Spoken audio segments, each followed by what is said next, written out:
നന്മയിൽ സാധനങ്ങളൊക്കെ വാങ്ങാൻ വന്നതാണ്. അപ്പോൾ അവർ ഇവിടെ പുതിയതായിട്ട് ഒരു ജ്യൂസ് കട തുടങ്ങി. അപ്പോൾ എന്ത് നമ്മൾ സാധനം വാങ്ങിക്കുന്നു അതിൻ്റെ കൂടെ ഒരു ഫ്രീ ജ്യൂസാണിത്. അപ്പോൾ അത് ട്രൈ ചെയ്യാനായിട്ട് വന്നേ ഞങ്ങൾ. അപ്പോൾ നമുക്ക് നോക്കാം എങ്ങനെയുണ്ടെന്ന് ഈ ഫ്രീ ജ്യൂസ്. നമുക്ക്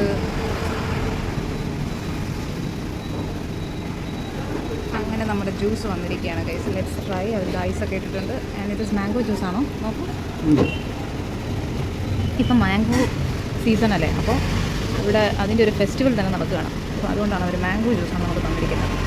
യമ്മിയാണ് ഗൈസ്. നൈസ്. ഫുൾ മാങ്ങയുടെ ബഹളമാണ്, അതുകൊണ്ടാണ് അവർ ഫ്രൂട്ട് ജ്യൂസ് ഫ്രീ ആയിട്ട്. ഇപ്പോൾ മാമ്പഴക്കാലമാണ്, അപ്പോൾ മാംഗോ ഇല്ലാതെ എന്ത് ആഘോഷമില്ലേ. അപ്പോൾ ഞങ്ങൾ പെട്ടെന്നൊരു മിൽക്ക് ഷേക്ക് പോലൊരു സംഭവം ഉണ്ടാക്കിയിട്ടുണ്ട്. ഒരു കഴിക്കുകയാണ്. ഹൗ ഇസ് ഇറ്റ് വൈക? കഴിഞ്ഞോ? കൊടുത്തതേ ഉള്ളൂ, അപ്പോഴേക്കും അവൾ കഴിഞ്ഞു. ശരി, നമുക്കൊന്ന് കഴിച്ച് നോക്കാം എങ്ങനെയുണ്ടെന്ന്. Okay, let me try this. അപ്പോൾ നമുക്കിതൊന്ന് ട്രൈ ചെയ്ത് നോക്കാം. യമ്മി. ഞാൻ അതിനകത്ത് വേറെ ഒന്നും ചെയ്തില്ല, ജസ്റ്റ് മിൽക്ക് മാത്രമേ ആഡ് ചെയ്തുള്ളൂ.